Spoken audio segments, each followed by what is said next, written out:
campaign to make it seem like the Jewish community in Boston was outraged and concerned about anti-Semitism at Northeastern, when really it was 5 plutocrats upset at the position we were taking.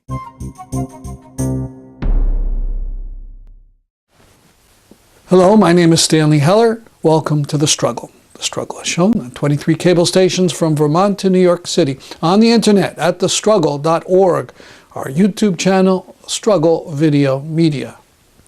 We begin with the aftermath of the lynching of Mohammad Abu Khudair, the 15-year-old Palestinian Israeli citizen from Jerusalem. According to the electronic Intifada, there were eyewitnesses to his abduction who immediately gave police a description of the Hyundai and of the license tag. Nevertheless, nothing happened until Abu Khudair's badly burned body was found in a Jerusalem forest. Then police assumed it was an Arab against Arab murder. For days, the police claimed they didn't know who was a suspect or why the boy was killed. This is the outside of Abu Khudair's house. This is a march in Abu Khudair's Shuafat neighborhood in Jerusalem that activists say was later set upon by the army.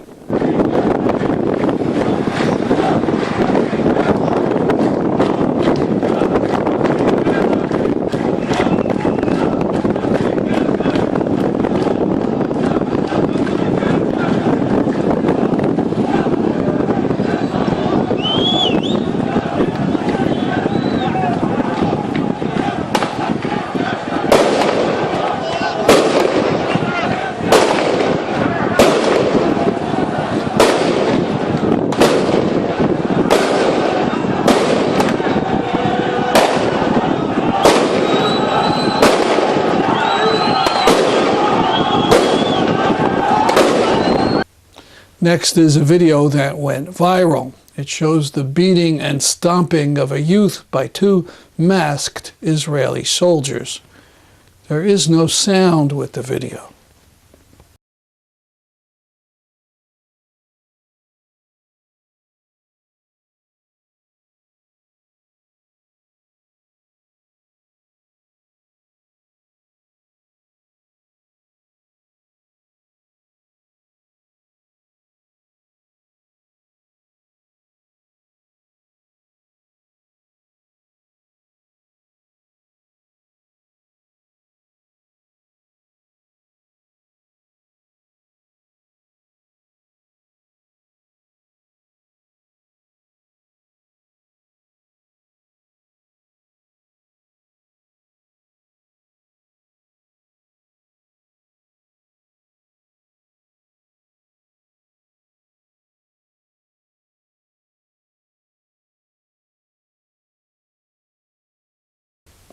Why do these soldiers wear masks?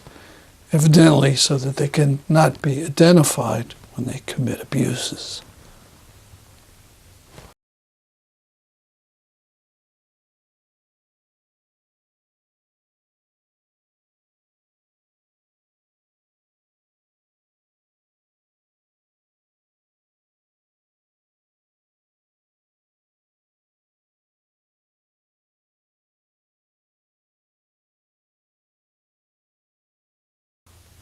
This is another video of the same beating. You can see the youth is non-resistant and there's nobody around threatening the Israeli soldiers.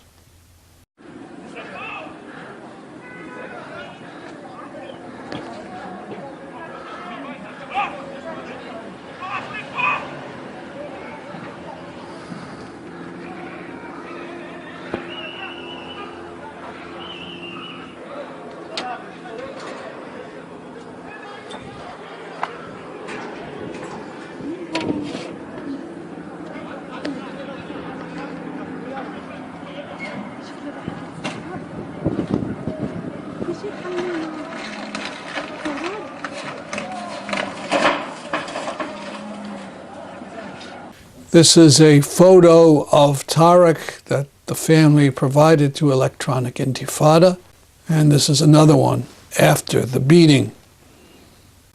The video of Tarek being beaten went viral, as we said, and was shown on NBC national TV and in other venues.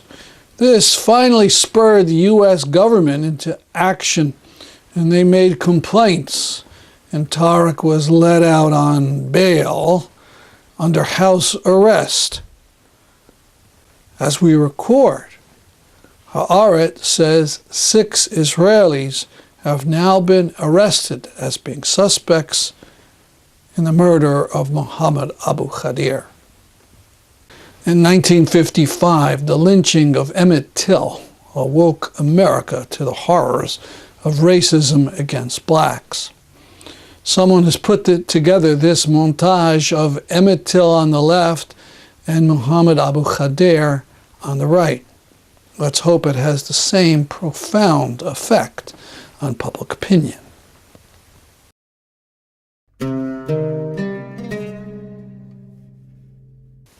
Now from a Left Forum workshop in May about how lying accusations of anti-Semitism are used to combat legitimate criticisms of Israeli apartheid. The forum is organized by the International Jewish Anti-Zionist Network. Several weeks ago, we showed part of it, the talk by Lami Sdik. Now we'll see from remarks of Tony Kramer of the network and Max Geller of the Students for Justice in Palestine at Northeastern. That group came under tremendous criticisms for daring to remind students at the university about housing demolitions. So this is a incredibly racist image, and this is a cartoon that was used. This was someone in student government in one of the California universities put this on their personal Facebook page. This is exactly how Zionists attempt to characterize the campus movement against Zionism and the campus movement for boycott, divestment, and sanctions. So you'll see over here, well, I'm pointing to that, like you can see that. You'll see over here, Israel equals apartheid. So that is a legitimate critique of Israel, that Israel is an apartheid state. That's not, that, according to the definitions of apartheid, is not a particularly controversial statement. And then immediately from that, they go to Zionism is Nazism. Hitler should have finished the job. Violence against Zionists. So those are absurd.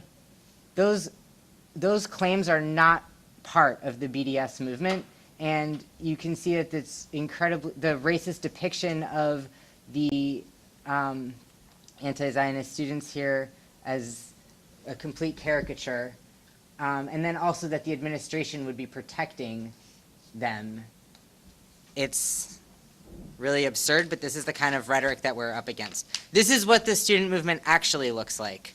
Divestment, it's grassroots. There's a lot of different people involved. This is a very, the tone is completely different. The focus here is not on Jews. It's on what's happening in Palestine. It's about the boycott movement in general, and it's for divestment. So to back up where that cartoon is coming from, a lot of times there seem to be these different organic expressions that are attempting to silence the movement for BDS. They're not necessarily coordinated. They come up in different areas in some ways independently, but it's actually part of a much larger top-down strategy and a much larger project that has a lot of that's gaining a lot of currency for people who support Israel. So part of where this comes from is in 2010, the Reut Institute, which is an Israeli think tank that ends up shaping a lot of Israeli policy, published a report called the Delegitimization Challenge. In it, they talk about so what they mean by delegitimization of Israel is the people who don't think that it's legitimate to have a settler colonial state on Palestinian land and who don't think that apartheid is legitimate, and how those viewpoints are gaining a lot of currency and gaining a lot of momentum and support. So this quote from it is incredibly telling, because often what's used to try to silence supporters of the Palestinian movement is that it's fueled by anti-Semitism. But here, the Reyu Institute says clearly that it's the Israeli-Palestinian conflict serves as the engine driving the criticism. So they're completely clear that it's not actually anything to do with anti-Semitism that's driving criticism of Israel. And of course, when they use the language of Israeli-Palestinian conflict, we understand that to be the conflict between colonizers and people resisting colonization. So we wouldn't necessarily characterize it as the Israeli-Palestinian conflict, but they're entirely correct that is what is driving the criticism as opposed to anti-Jewish sentiment. So how the misuse of anti-Semitism is used, or some features of it, and this will be revealed more in concrete examples throughout the presentation, is any criticism of Israel is inherently said to be anti-Jewish, because there's this Zionist project of conflating Zionism with Jewishness. So if you're Jewish, you're automatically folded, the attempt is to automatically fold all Jews into the project of Zionism, and then therefore be able to claim anti-Semitism if Zionism or Israel is criticized. This, as we said before, exploits and dishonors the actual history of anti-Jewish racism and persecution. The other piece that's really telling about what the Reyu Institute report strategy, which informs a lot of the other Zionist organizing strategy, is that the delegitimization network, so in other words, anti-Zionists, aim to supersede the Zionist model with a state that is based on the one person, one vote principle. So they understand our movements to be pro-democracy and pro-self-determination, and they understand that their side will always inherently have to oppose that and be against that.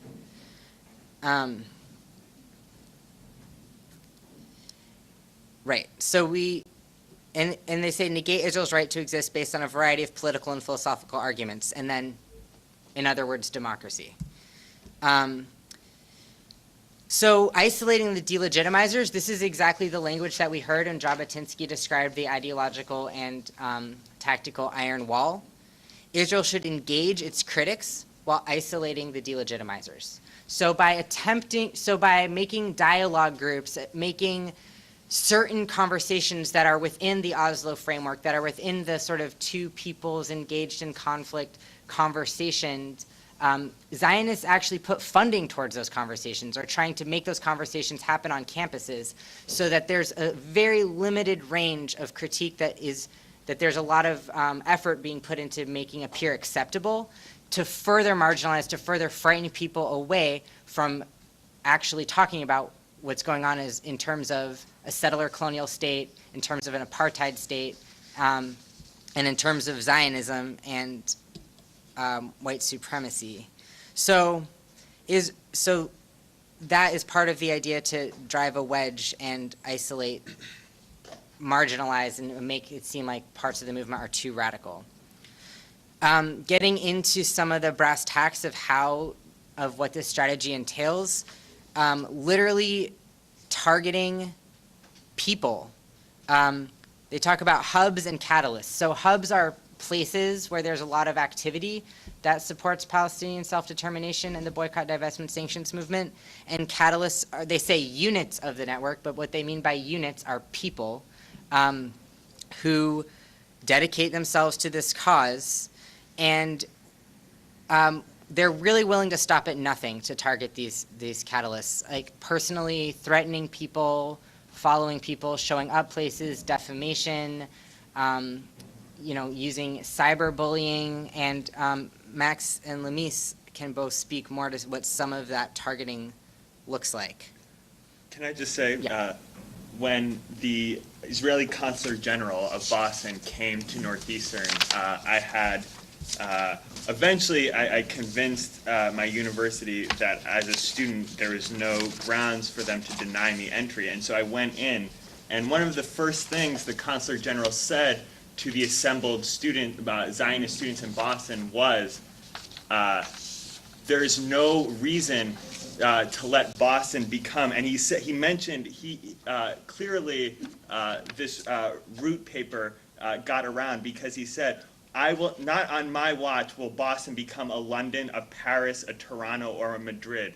Boston will not become San Francisco while I am the Consul General of Israel.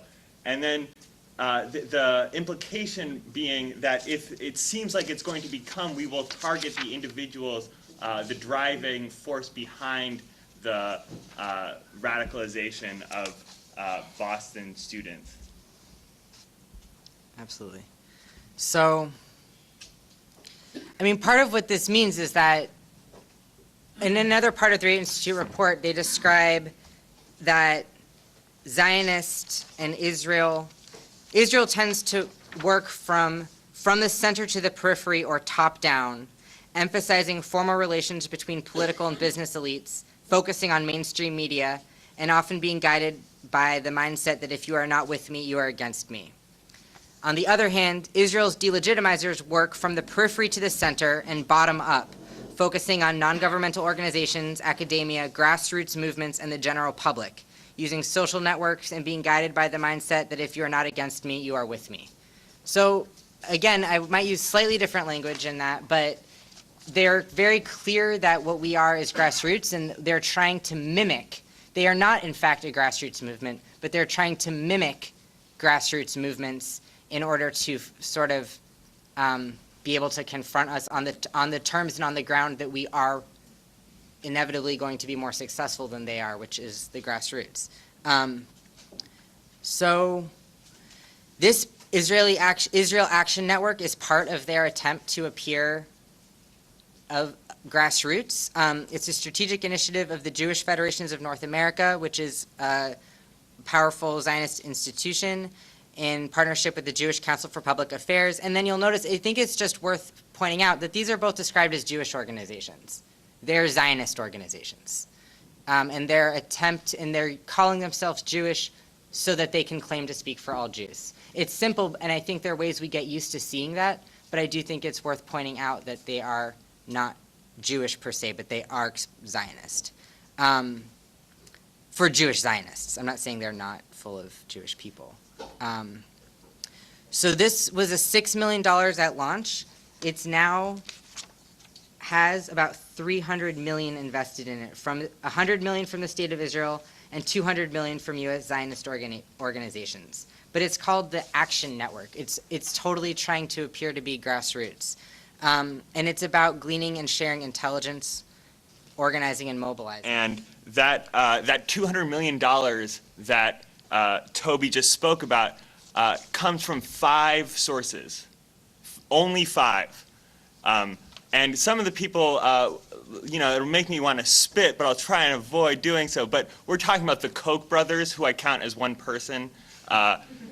We're talking about Sheldon Adelson. We're talking about the Chernick family out in Oregon, who run the Fairbrook group. And we're talking about the billionaire investor in Boston, Seth Klarman. There's one more, the Moskowitz out here in New York, but I don't really. In any case, this $200 million.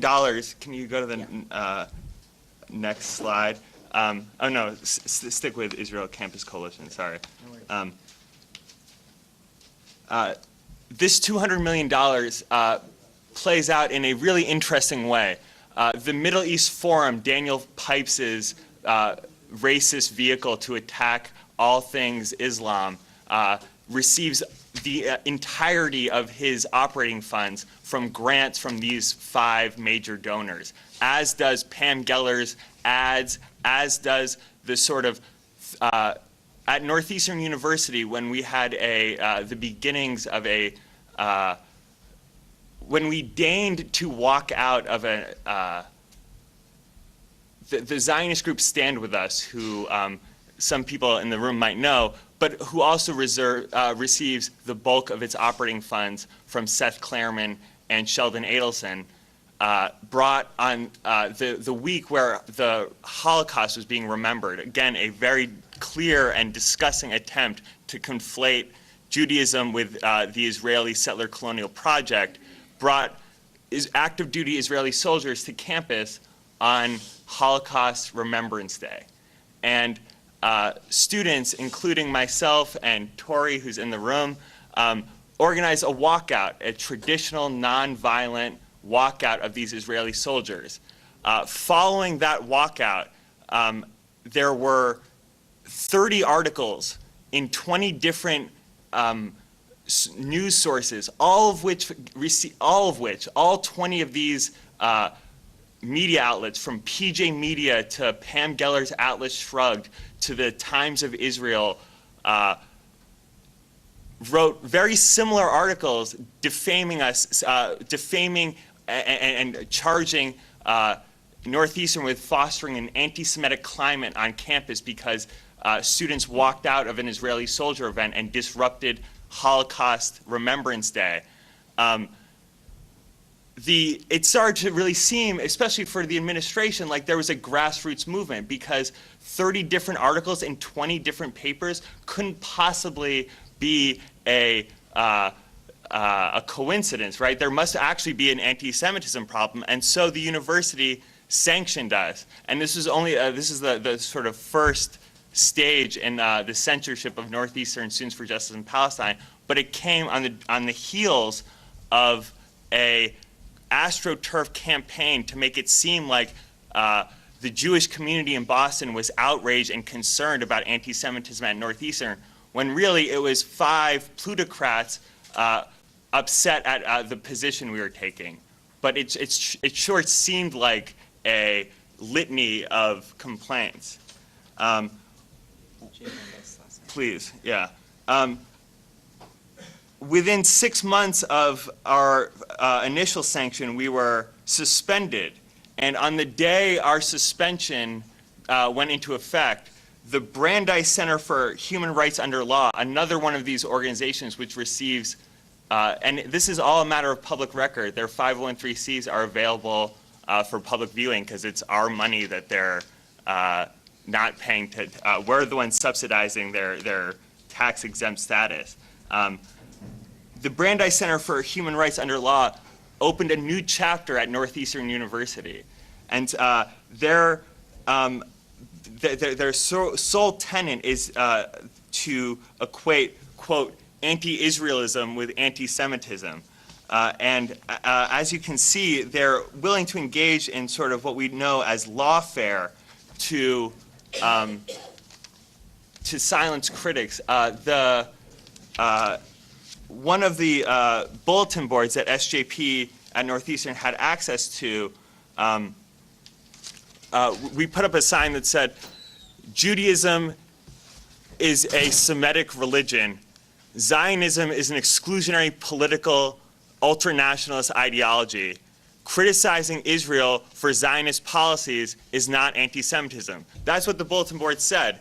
And the Brandeis Center received, because of members of the Northeastern faculty are part of the Israel Campus Coalition, they received a photograph of this bulletin board, and that photograph was used in a threat letter to the university administration threatening a Title VI complaint.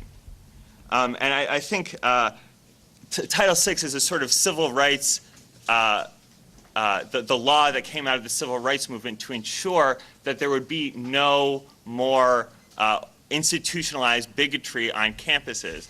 And so we see the sort of use by Zionist groups of cynically manipulating the civil rights movement to silence criticism of colonial policies. The letter came from the Israeli, the Brandeis Center and the Zionist Organization of America's Human Rights Under Law wing of the ZOA. And copied on the letter sent to our administrator was none other than the biggest donor to Northeastern. He is a living man with a life-size statue of himself on campus and several buildings named after him. I shit you not. The bronze statue is him cradling a cat. And he along with the president of the university, received this letter alleging a hostile environment for Jewish students on campus. And the fact that this donor, the biggest donor to our school, was copied out, it was really weird to me until I found out that the same man of cat statue fame has given 6 figures to the ZOA itself. So as Toby indicated, The Zionist Organization of America. Does he have a name? Oh, does he have a name? Yeah. his name is Robert Shillman, and he is a monstrous man. And I think Toby's point earlier about the iron wall moving from top down is really crystallized by the case of Northeastern. You have an attempt to reach the most important donors to our school, and as everyone knows, with the corporatization of universities, donations, especially 6-figure ones, are the lifeblood of the university. And so it's no surprise that Northeastern SJP was censored and suspended because there was a lot of money invested in making that happen. And from the call by the Republican National Committee to send a birthday greeting to George W. Bush, BitLaughs made these additions.